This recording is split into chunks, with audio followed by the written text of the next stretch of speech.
everybody, welcome back to the good old ways and welcome back to our channel. My name is Julian and I am so grateful that you are here.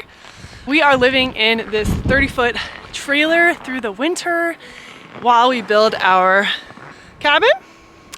Slowly, very slowly, but surely. Because this is just a temporary situation, we don't have it hooked up to a water system yet.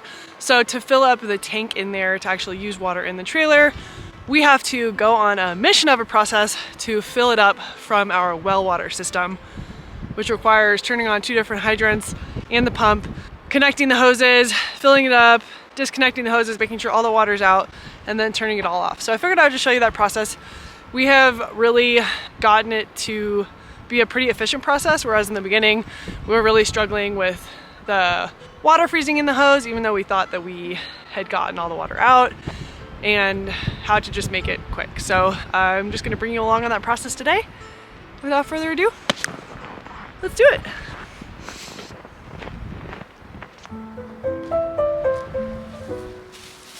So the first step of this process is getting all of the hoses connected and ready to fill the tank. So whenever I turn the pump on, I can just do it as quickly as possible.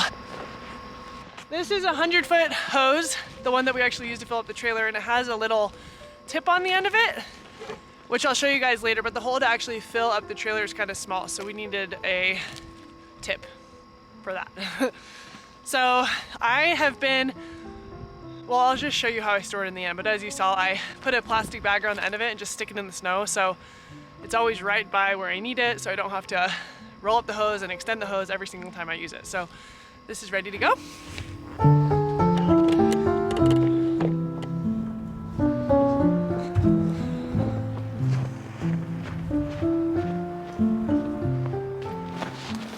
I've been hanging up the hoses over this tree just so the tips of them don't get left in the snow, and it also just makes it a lot easier, like I said, more efficient, more time efficient to just have the hoses where I need them. We connect 2 hoses to our system. One of them I use to actually fill the trailer. The other one I just use as an extra discharge, so there's not too much pressure that gets built up in the system.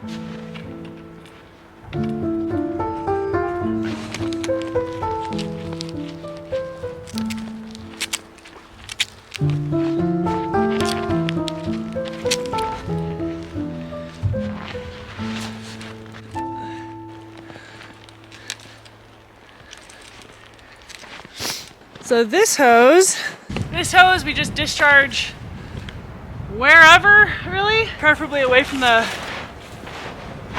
cabin.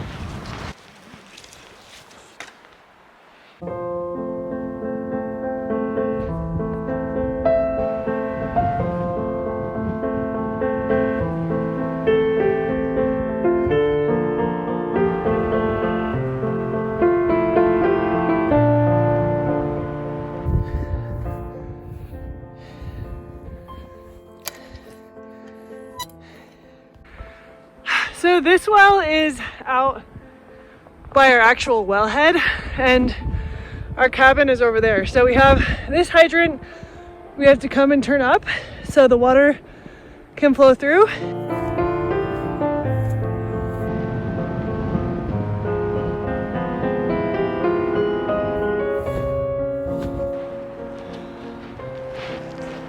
So now that I have that hydrant open, I can come over to the other hydrant and open it,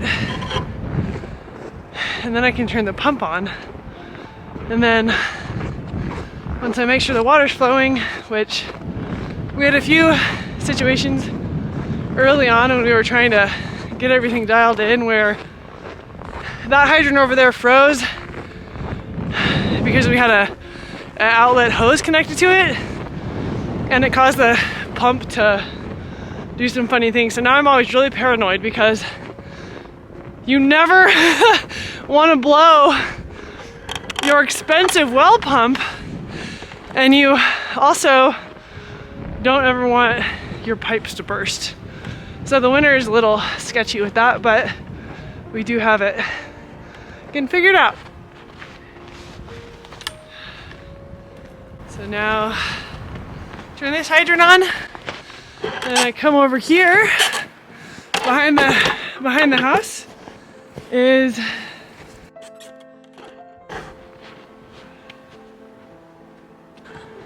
So here is our pump. Now that I have those two hydrants on, I can put this on.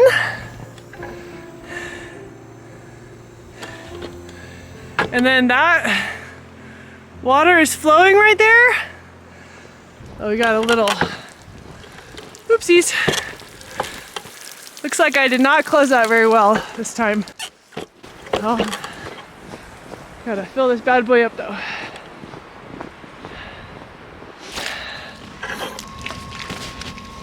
There we go. Uh-oh, I have a situation on my hands. If you guys remember the tip that I showed you, it was actually taped on because it had like cracked off and it just broke off in the tank. I think I still see it, but I'm gonna need to get needle nose pliers to get it out.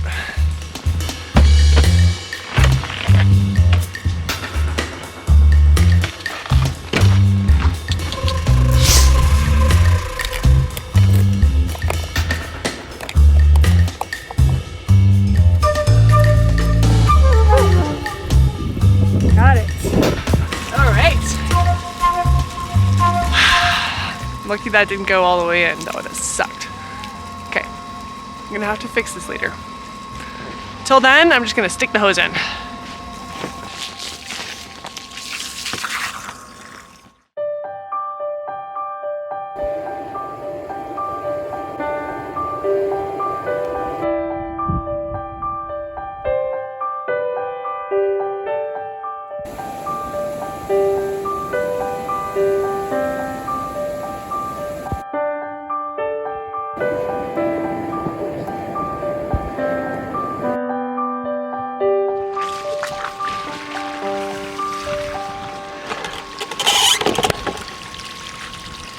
Very, very full.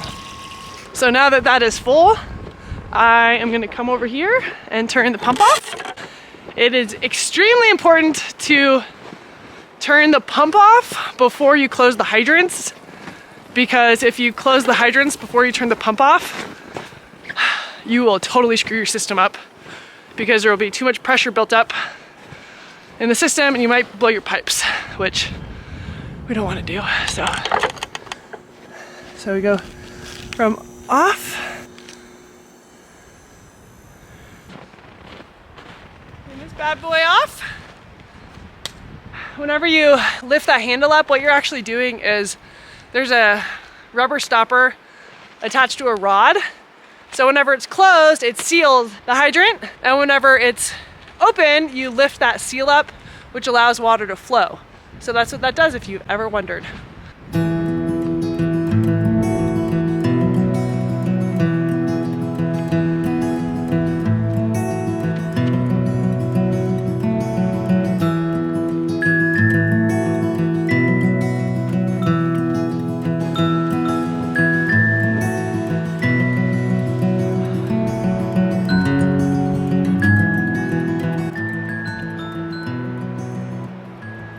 I really should get snowshoes for that. We have skis, but I tend to just go in my boots and then get snow in them every time. Which is not comfortable, but whatever. So now that we have the water filled, we have walking in the deep snow gets me breathing really good. And then, you know, when you're talking to somebody and you like can't move your mouth anymore because it's so cold out. Anyway, so now that we have both hydrants turned off and the pump off, now it's time to empty out the hoses. So that's what we're gonna do. So once we are done filling the water and we have everything closed, we can unhook the hoses now.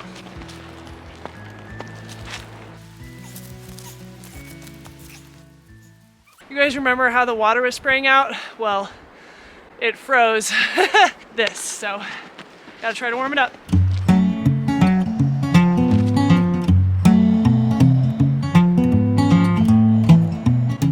For a while there, whenever something froze up, I would go and get the heat gun out. And Justin told me that just blowing on it a little bit does the trick. So he's right. Now it is coming off. So now I need to empty these hoses out. Also, one time, whenever we were trying to get our system figured out in the wintertime, these knobs that show open or close froze. And although I thought I was turning it to open, or I thought it was open, it was actually closed because it had froze on the inside. So that's something that you want to pay attention to. So in the beginning, I was trying to walk the hose out where you just walk along it and do this, but it was not working for me. So now I put this over a tree twice to make sure all the water is out.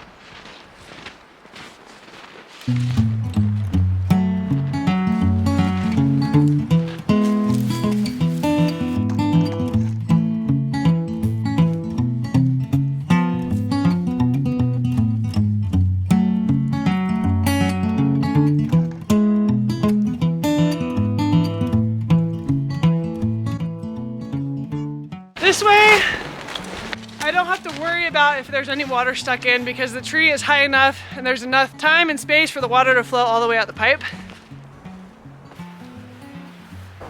Make sure there's no ice stuck up in there.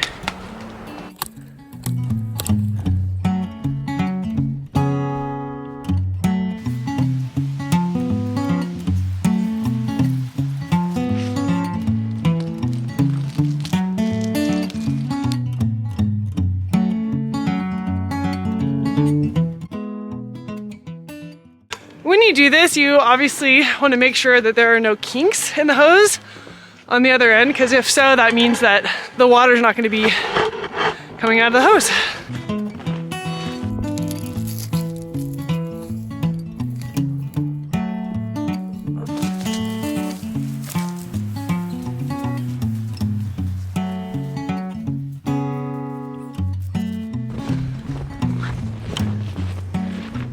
See how there's just plenty of time and space for that water to come out of the hose? It just feels so much safer.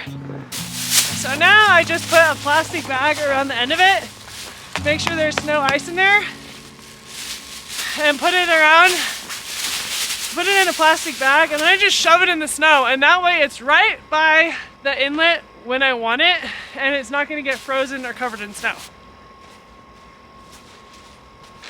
So it doesn't look beautiful being hung up on the tree like that, but it makes it so much more time efficient next time I need to fill up the water, which we do every few days. So hopefully that gave you guys some insight into our super rural system for our trailer winter living. It's totally possible. You just need to figure out the system that works for you. Don't let your hoses freeze, and hopefully that tree tip of pulling your hose over a tree twice in both directions helps your hoses never to freeze, because it's really just been the thing that's done the trick for us. With that, thank you so much for joining us, and hope you enjoyed this video. If you liked what you saw or you're inspired by the lifestyle that we're trying to achieve out here, please feel free. My mouth is freezing, so I can't talk to you guys. Please feel free to join our family by clicking that subscribe button below and liking this video. My mouth isn't working. Those two things actually really help us get the word out. Oh, my mouth, and helps us to connect with like-minded people like you. Thanks so much for joining us, and we'll see you next time.